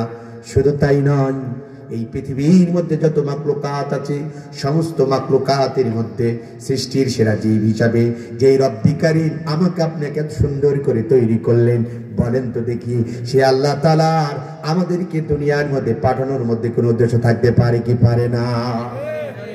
নিশ্চয় থাকতে পারে মুসলমান। আমার আল্লাহর উদ্দেশ্য একটাই, ওয়ামা খালাকাতুল জিন্না ওয়াল ইনসা ইল্লা লিয়াবুদুন। আমার আল্লাহর উদ্দেশ্য একটাই, তার বান্দা, তার বান্দি তার ইবাদত করবে, তার বন্দেগী করবে, আর এর বিনিময়ে আল্লাহ রাব্বুল আলামিন তাদেরকে জান্নাত দান করবে। চলে বলেন না কেন সুবহানাল্লাহ? তাহলে ইবাদত করতে হবে কার? গুণগান করতে হবে কার? আপনারা কি বুঝেছেন তো? আল্লাহ। এখন বুঝলাম আল্লাহর ইবাদত করতে হবে, সে আল্লাহর ইবাদত গুলোকে এখন চিনা দরকার। চিনা দরকার আছে না? আমরা এদিকে তাকান, আমরা তো এখন বর্তমান ইবাদত মনে করি যেগুলোকে, যেমন এই কথা বলো নাই ছেলে, আমরা তো এখন ইবাদত মনে করি সুদ খাওয়া, এটা তো আমাদের চুয়াডাঙ্গা জেলা একটা ইবাদত, ঠিক না? সুদ খাওয়া এটা ইবাদত না? কেন খাই কারা? ও সুন্দর করে রয়্যাল বেঙ্গল টাইগারে মনে হয় খায়। আমাদের সোয়ালে গেছে না লোক ফেরেস্তা, এনারা খায় না, আছে না? হ্যাঁ, সুদ এটা হালাল না হারাম? একটু বলেন না কেন এটা হালাল না হারাম? ঠিক আছে, ঠিক। সুদ এটা হালাল না হারাম? হারাম। তা আমাদের দেশে সুদ খায়, এটা মানুষই খায় না কুকুরে খায়? কথা। কিন্তু কিছুক্ষণ আগে তো আপনারা দলিল দিলেন আল্লাহ মানুষকে পাঠিয়েছে তার ইবাদত করার জন্য। ও মুসলমান, সুদ এটা তো হালাল নয়, এটা তো হারাম কাজ। সুদ এটা তো মুসলমানদের জন্য খাওয়া জায়েজ নয়, কিন্তু সেই সুদ আজ বাংলাদেশের প্রতিটা ঘরে ঘরে আজ ঢুকে গেছে। কতক্ষণ ঠিক যাবে? অথচ নবীজি বলছেন, এই যে আলেম ওলামা আছে, নবীজি বলছেন যে ব্যক্তি সুদ খেলো সে যেন তার নিজের মায়ের সাথে জিনা করার মতন গুনায় লিপ্ত হলো। নাউজুবিল্লাহ বলবেন না? যে 1 টাকা সুদ খেলো, 1 টাকার পরিমাণ যে সুদ করে যেন 70 বার, 1 টাকার সুদ খাওয়ার কারণে 70 বার যেন তার মায়ের সাথে জিনা করার মতন গুনাহ তার আমুল্লামায় লিখে নিল। অথচ সেই সুদ আমরা আনন্দ করে খাচ্ছি, ঈদের উৎসব পালন করার মতন খাচ্ছি। বাজারে চার দোকান দিতে হবে, পাশের লোকের আছে 14 ইঞ্চি, আমার চার দোকান উদ্বোধন করার জন্য টাকা নাই। বোর্ডের মধ্যে শোন, আশায় নাম লিখাবি, দিশায় নাম লিখাবি, কোনটা দেবে না? যেটা দেয় সেটাই যাবি, সেতুতে যাবি, আত্মবিশ্বাসে যাবি, শিশু নীলায় যাবি, নাই বিরাকে যাবি, দেবে না কোনটা? পাশের দোকানদারের কত ইঞ্চি? 14 ইঞ্চি, আর ও কিনবে কত ইঞ্চি? 24 ইঞ্চি। ও মুসলমান, সুদের টাকা দিয়ে 24 ইঞ্চি কালার টেলিভিশন কিনে পাশের দোকানদারের ডাউন খাওয়ানোর জন্য 4 দোকান দিচ্ছে। হারাম করে সুদের টাকা দিয়ে ওই দোকানের মধ্যে সেদিন থেকে তার রাহমা আর বরকত উঠে গেছে। কথা বলেন ঠিক কি? কথা বলেন ঠিক কিনা? কিন্তু আমরা এটা বুঝি না, আছে না? না। আবার দেখবেন সুদখোর যারা, তাদের মশানি আলাদা, দামি ঘড়ি, চোখে সানগ্লাস, সুন্দর গাড়ি, পারফিউম ছাড়া চলে না। রাস্তাতে হেঁটে গেলে নবাব চলি বললাম, বাজারে গিয়ে বলে বড় মাছটা আমারে দাও। তাদের ঠেলাই নদীর মাছ কেনার জন্য আগেই বলে শিং মাছ দাও, কই মাছ দাও, এরপরে বড় বড় ভালো ভালো ফল ফ্রুট আসলে আগে আগে কিনে ব্যাগ লোড করে নিয়ে চলে আসে। আছে না? না।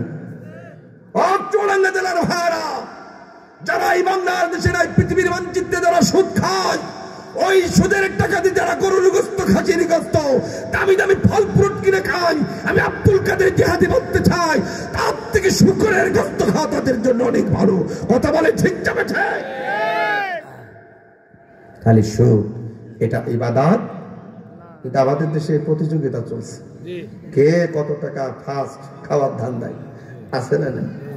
আমি আগে শুনেছিলাম আমাদের জীবননগরে 1200, কিছুদিন আগে কি বলছে ভাই এখন 1500 চলে। 500 চলে। আমার দেখা যাচ্ছে চাষার মুখে দাঁড়ি, বাবা রে বাবা, আজান হইলে কেউ ঠেকাতে পারে না, মসজিদের সামনের কাতারে যায়। আছে না? নাই? মরে দেখ তোর মতন নামাজি কালো উল্টো করে পড়বে। আছে না? নাই? তাহলে সুদ এটা ইবাদত নাই, খাওয়া যাবে না, ঠিক না? ঠিক। এবার বলেন মাদক সেবন করে এটা হালাল না হারাম? আমাদের বাংলাদেশের যুবকেরা খুব ফেরেস্তা, আমাদের যে বড় সাইডের লোক ও ফেন্সিডিলিকে মুখ দেয় না, ঠিক না বেটি? হ্যাঁ, ওটা চুয়াডাঙ্গা ছেলেপিলে খায় না, সব খায় জীবননগর আর দামুর হুদার লোক, ঠিক না বেটি? আসলে নাই। ও যুবক, তোমাদের দুটি পায়ে হাত থেকে পড়ে গেলাম। এই যুবক, তোমাদের সুন্দর জীবনটাকে তোমরা নষ্ট করে ফেলছো। মাদকে কোনো সুফল নেই, সব কুফল। দেখেন একটা মাদক সেবনকারী, আগে তার চেহারার দিকে তাকান, কি সুন্দর নূর চমকাতো। যেদিন থেকে বোতলে মুখ দিয়েছে, যেদিন থেকে কলকি মুখ দিয়েছে, যেদিন থেকে আবাই মুখ দিয়েছে, যেদিন থেকে ফেন্সিডিলে মুখ দিয়েছে, চেহারার নূর কমে গেছে। এর কয়েকদিন পরে দেখা যায় হাতে বল কম পায়, চোখে কম দেখে, দাঁতগুলো পড়ে যায়, চুলগুলো পড়ে যায়, চেহারাটা একেবারে পুতুলের মতন হয়ে যায়, কার্টুনের মতন হাঁটাচলা করে। আছে না? নাই? এবং দেখবেন মাদক সেবনকারী, তার যদি সুন্দরী বউ থাকে, পাশের বাড়ি মন্টুবে হাত ধরে নিয়ে যায়, তাও ঠেকাতে পারে না। কথা কন্যা আছে না? নাই? কষ্ট হয়। তাহলে মাদক সেবন করা হালাল না হারাম? কিন্তু আজকে আজান দিয়ে খাচ্ছে আমাদের দেশের যুবকেরা। ওই যে প্রতিবেশী রাষ্ট্র ভারত, আমাদের ওরা কিন্তু বন্ধু নয়। আমি ভারতে অনেক মাহফিল করি, ভারতের অনেক প্রদেশে যাই। আমি মেঘালয়ে গেছি, আমি ভারতের ত্রিপুরাতে গেছি, আসামে গেছি, ভারতের কলকাতার ম্যাক্সিমাম এলাকা, এই যে মুর্শিদাবাদ, করিমপুর, জলঙ্গি, এরপরে বহরমপুর, ওদিকে নদিয়া, কৃষ্ণনগর, এরপর ওদিকে চলে গেল মেদিনীপুর, পশ্চিম মেদিনীপুর, এরপরে কলকাতার আশেপাশে নিউ টাউন, রাজারহাট, অনেক বসিরহাট, ওদিকে অনেক প্রোগ্রাম করি, লক্ষ্মীকান্তপুর, সংগ্রামপুর, অনেক প্রোগ্রাম করি। ভাইরা আমার, কষ্ট হচ্ছে। ভারত আমাদের প্রতিবেশী রাষ্ট্র, মগার আমাদের বন্ধু নাই। বন্ধু রাষ্ট্র তারাই যারা আরেক বন্ধুর ক্ষতি চায় না, ঠিকটা বেঠি? সেই প্রকৃত বন্ধু যে তার বন্ধুর ক্ষতি চায় না। কিন্তু স্বাধীনতার 54 বছর পর হয়ে যায়, ভারত আমাদের ক্ষতি ছাড়া কোনোদিন আমাদের উন্নয়ন চাই না। কথা বলে ঠিকটা বেঠে? হাতের যেই দেশ আমাদের উন্নয়ন চাই না, আমাদের কল্যাণ চাই না, তারা আমাদের বন্ধু হতে পারে না। বন্ধু হবে তারাই যারা অবৈধ ইনকাম করতে পারে, তাদের মাথার উপরে কাঁঠাল ভেঙে খেতে পারে। কথা বলে ঠিকটা বেঠে? কষ্ট হয়? রাগ করেছেন? বন্ধু রাষ্ট্রের প্রতি তাদের মায়া আছে, তারা ঠিকই বন্ধুর জায়গা দিয়েছে, ঠিক না বেঠি?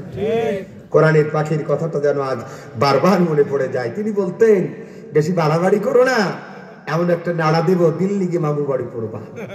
পৃথিবীর কোন রাষ্ট্র জায়গা হয় নাই, রাষ্ট্র কোথায় হয়েছে? দিল্লি। তিনি আরেকটা কথা বলতেন, ওতে বেশি বাড়াবাড়ি করবা না, এমন একটা সময় আসবে ইঁদুরের গর্তের মধ্যেও পালানোর জায়গা পাবা। কথা কন ঠিক কিনা? সব চোরগুলো পালাইছে, সব মাদকের সম্রাট পালাইছে, সব অস্ত্র কারবারি সব পালাইছে। তাকিয়ে দেখেন, অথচ এইখানেই তারা মাদক বেচা কিনা করতো, এখানেই যুব সমাজের হাতে তুলে দিত ইয়াবা, এখানেই তুলে দিত একটা সময় এই যুবকদের হাতে ফেঞ্চেরিন, এই যুবকদের হাতে তুলে দিত মরণনাশক, মিশা বিভিন্ন কিছু। কথা বলে ঠিক না বেঠে? তারা কোথায়? আর নতুন করে করে স্বৈরাচার, নতুন করে মাদকের গডফাদার, নতুন করে অস্ত্র কারবারি, নতুন করে চোরা কারবারি এই বাংলাদেশে আমরা আর দেখতে চাই না। কথা বলে ঠিক কিনা? কষ্ট হচ্ছে? আর যদি কেউ নতুন করে গজায় এই বাংলাদেশে আবার যদি হয়, ওই যে একটা নাম দিয়েছে কি, ডেভিল হ্যান্ড, কি নাম দিয়েছে? শয়তান ধরো। কি ধরো? নামটাকে আমি যে দিয়েছে স্যালুট জানাই। কি ধরো? শয়তান ধরো। তারা দারুণ একটা চমৎকার নাম দিয়েছে। আস্তে করে তালিকা তৈরি করে ধরাই দেন যারা মাদকের গডফাদার, যারা অস্ত্র কারবারি, যারা সমাজে ত্রাস সৃষ্টিকারী, ওদের ধরাই দিলেও সোয়াব হবে। কতক্ষণ ঠিকটা বেঠিক?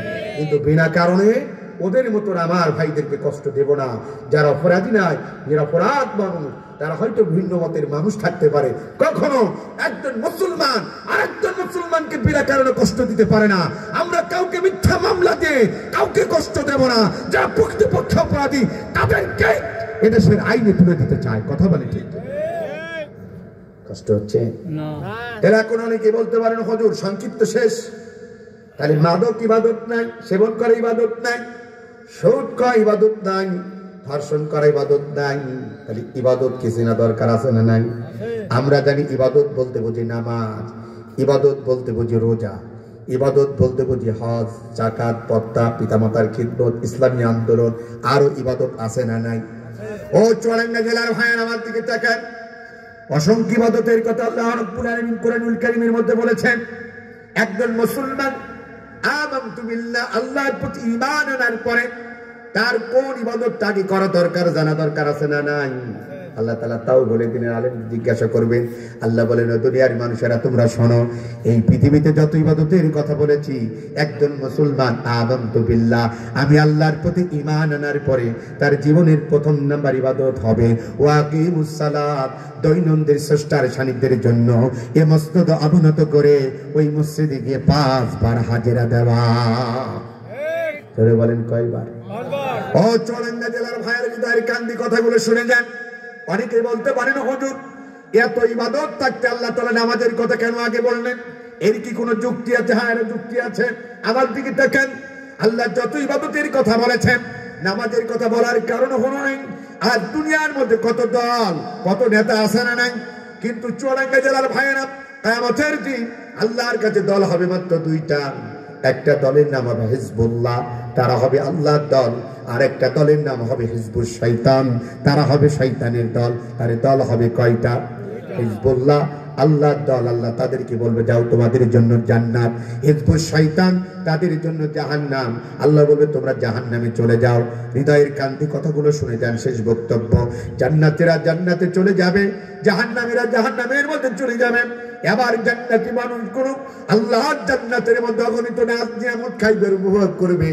খাইতে খাইতে কোনো একটা দিন রব্বি কারিমের কাছে দরখাস্ত করে বলবে, আল্লাহ জীবনে যা কল্পনা করি নাই তাই তুমি আমাদের জান্নাতে দিয়েছো। ওগো রব্বুল আলামিন, আজকে তোমার কাছে একটিমাত্র ফরিয়াদ, তোমার কাছে একটিমাত্র চাওয়া, জীবনে একটি বারের জন্য হলো তুমি আমাদেরকে জাহান্নামটা দেখাও।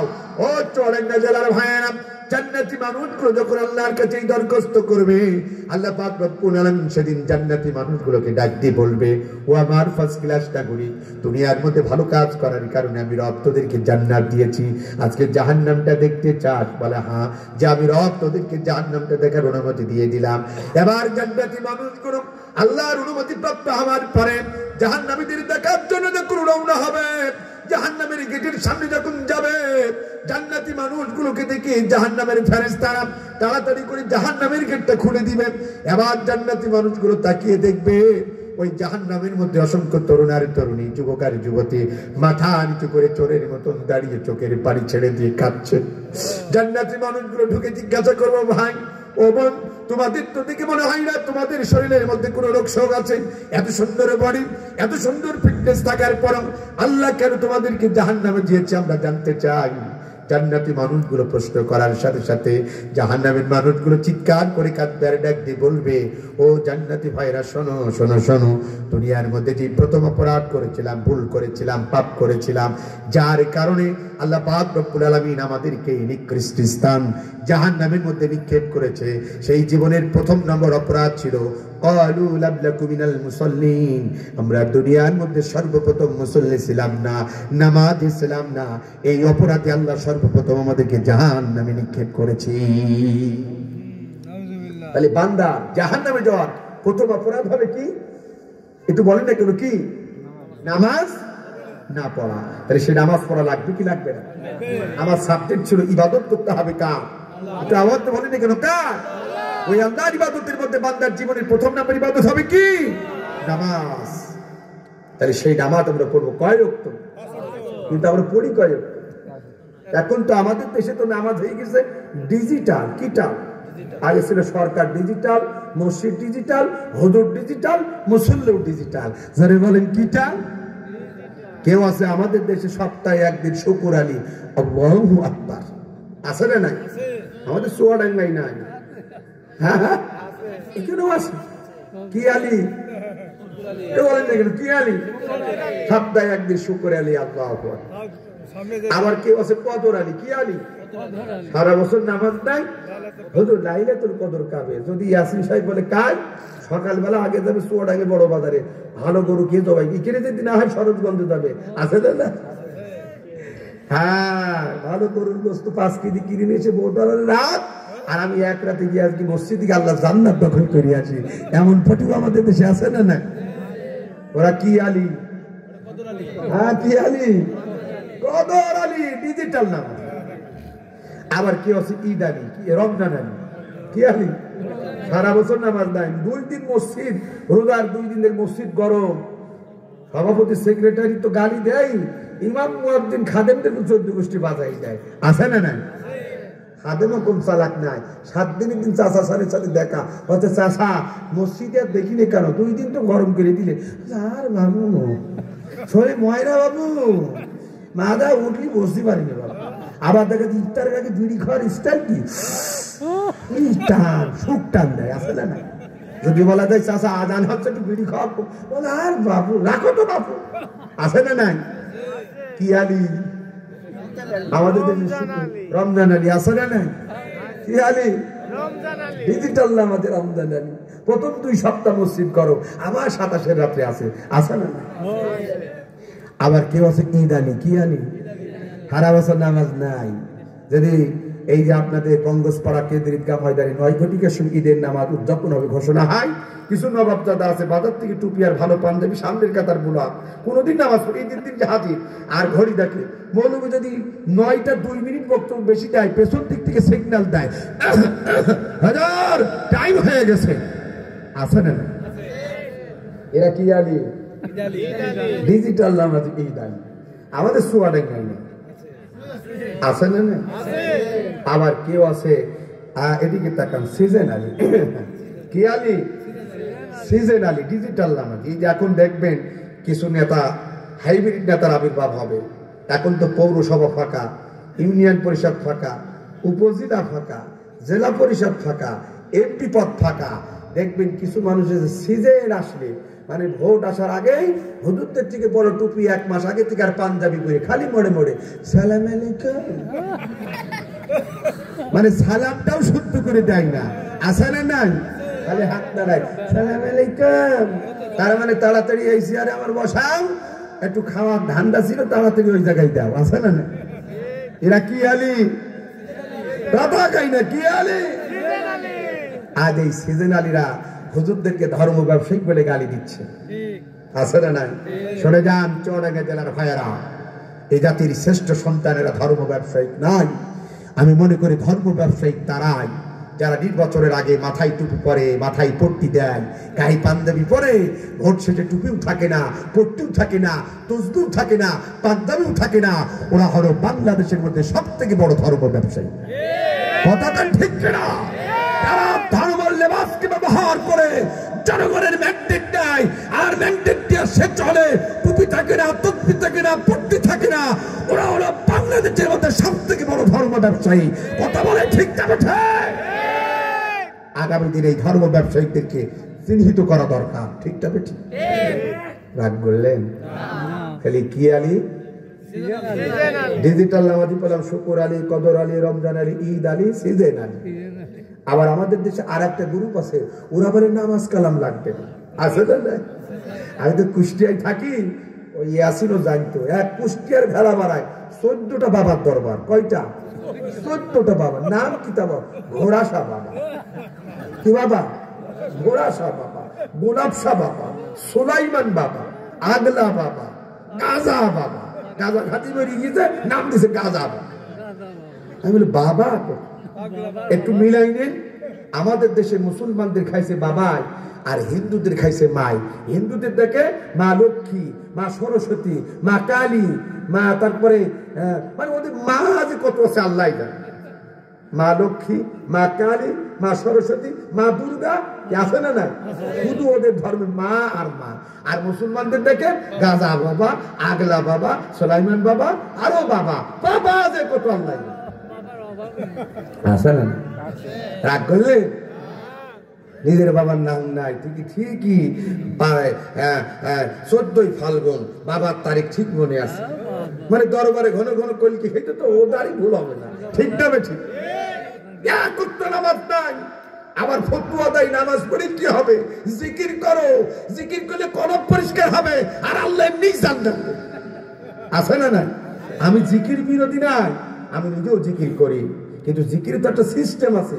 এখন যেসব জিকির বের হয়েছে শয়তান ও দাঁত কেলায় হাসে বলে আমি তো কি শয়তান এই দাড়ি আর টুপিওয়ালা আমার থেকে বেশি শয়তান। জিকিরের স্টাইল কি কেউ বলছে বসেন বসেন বৈশা যান শাহালি বাবা আবার জিকির করছে কেউ বাউ টাং টাং গাছ তাও না কেউ বাউ টাং টাং তাও তাও নাই মাওলা তোমার নীলা খেলা মাওলা তোমার নীলা খেলা কেউ বোঝে নাই। আছে না নাই আজকে আসতে গিয়ে ঢাকায় হেরি পারাপার হচ্ছি দেখি 3 দিন ব্যাপী নাম দিলাম না বাসকে বাস যাচ্ছে নারী আর পুরুষ আর মাজা তোলাই আর বলে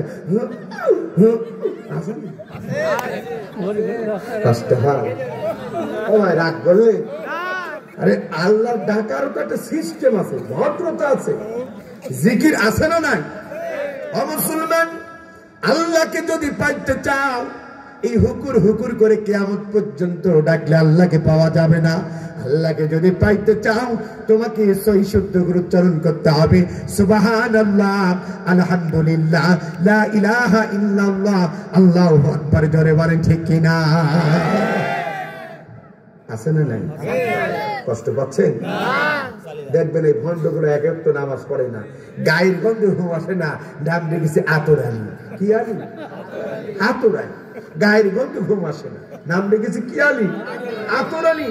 এক তো নামাজ নাই, রোজা নাই, হজ নাই, পাক পবিত্র বালাই নাই, ওপর নিচ তাল বসা মন্ত্রণসা কতদিন যে পরিষ্কার করেন আল্লাহ জানে। তাও নাম কি? আল্লাহর ওলি। ওদের বিরুদ্ধে কথা বলা যাবে না, সর্বনাশ। কথা বললে তোমার দরবার, তোমার আমল সব বরবাদ হয়ে যাবে। আছে না নাই? ওই যান শরৎগঞ্জের ওদিকে একটা আছে বিশ্ব মানব ধর্ম কেন্দ্র, লেখা আছে দেখবেন। মনে করেন হুজুর খোঁজ রাখে না, আমাদের দেশেও আছে। জীবননগরে যান, রাকাল শাহর মাজার। কি না? রাকাল শাহ বাবার দরবারে। আরে আল্লাহর ওলির দরবারে কোনোদিন বেকার নারী নিয়ে এসে নাচানাচি করা যায়? আল্লাহর ওলির দরবারে কোনো জোয়ার মঞ্চ বসে? আল্লাহর ওলির দরবারে কোনোদিন খারাপ কাজ হতে পারে? কিন্তু বাংলাদেশে যত মাজার আছে ম্যাক্সিমাম মাজার গুলো শিরকার বেদাতে ভরা। কথা বলে ঠিক না বেঠে? রাসূলের থেকে কি বড় বড় আল্লাহর ওলি হয়ে গেছে? অথচ রাসূলের দরবারে এই হুকুর হুকুর করার সুযোগ আছে?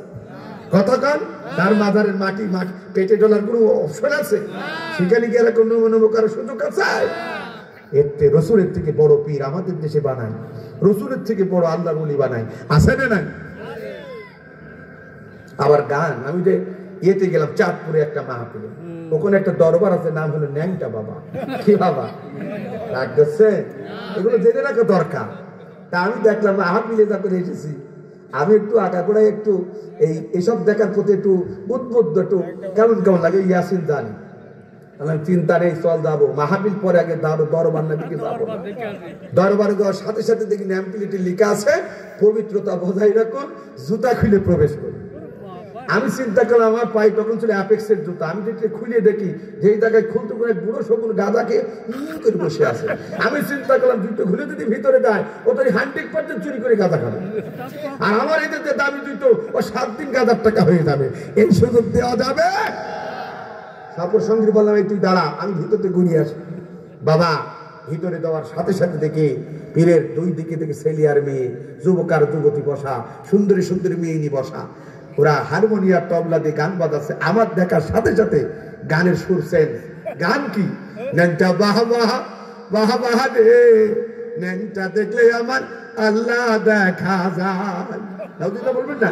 ন্যাংটা বাহাবারে দরবারে কেউ ফেরে না খালি হাতে, ন্যাংটা দেখলে আল্লাহ দেখা যায়।